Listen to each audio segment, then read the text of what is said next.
ఈ రోజున అవినీతి ఏ స్థాయిలో ఉంది?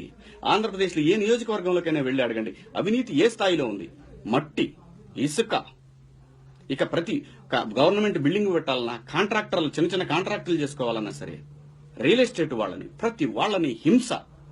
ఆఖరికి మందు షాపులు పెట్టుకున్న వాళ్ళని కూడా వాళ్ళ షాపుల నుంచి డబ్బులు రాకపోతే ఎదురుగా బెల్ట్ షాపులు పెట్టిస్తారు. నా జిల్లాలో నాకు తెలిసి ఒక పెద్ద పోస్ట్ లో ఉన్నటువంటి ఒక వ్యక్తి కుమారుడు ఈ రోజున ఒక నియోజకవర్గంలో విచ్చలవిడిగా సంపాదించుకుంటూ బెదిరింపులు చేస్తూ సాక్షాత్తు ఒక కోర్టు భవనం కట్టడానికి గవర్నమెంట్ ఆఫ్ ఆంధ్రప్రదేశ్ కోర్టు భవనం శాంక్షన్ చేస్తే ఆ కాంట్రాక్టర్ ని లంచం అడిగి లేకపోతే ఆ బిల్డింగ్ కట్టద్దు అని చెప్పారు. అదే మా జిల్లాలో మా కోర్టులో. ఇది నిజం కాదా?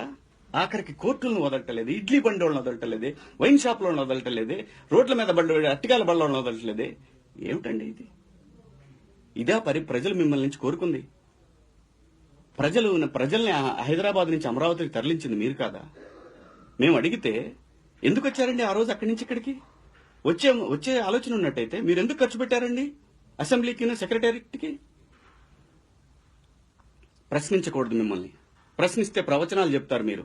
చాగంటి కోటేశ్వరరావు గారి పోస్ట్ తీసుకుంటారు మీరు చెప్పే ప్రవచనాల్లో ప్రతిరోజు పెట్టేటువంటి సమావేశాల్లో అధికారులు నిద్రపోతున్నారు ఆ ప్రవచనాలు వినలేక. చెప్పిందే చెప్పి ఇవన్నీ ఆలోచించరు.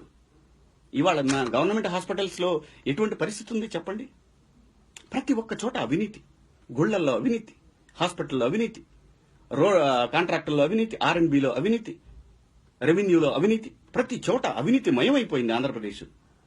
ఏమండి, ఏమీ లేని ప్లేసులో పెట్టుబడులు పెట్టుకోవడానికి అనుకూలంగా ఉన్న రాష్ట్రం అని చెప్పి కేంద్ర ప్రభుత్వం మన మీద ముష్టి చెప్తుంది. ప్రతి దాంట్లో నెంబర్ 1, జీడీపీలో నెంబర్ 1, నూజిడీలో నెంబర్. ఎవరికి కావాలండి నెంబర్ 1? ఉద్యోగం లేనటువంటి నెంబర్ 1 రాష్ట్రం ఎవరికి కావాలి చెప్పండి? ఎటువంటి ఇన్ఫ్రాస్ట్రక్చర్ ఉంది రాష్ట్రంలో చెప్పండి? దయచేసి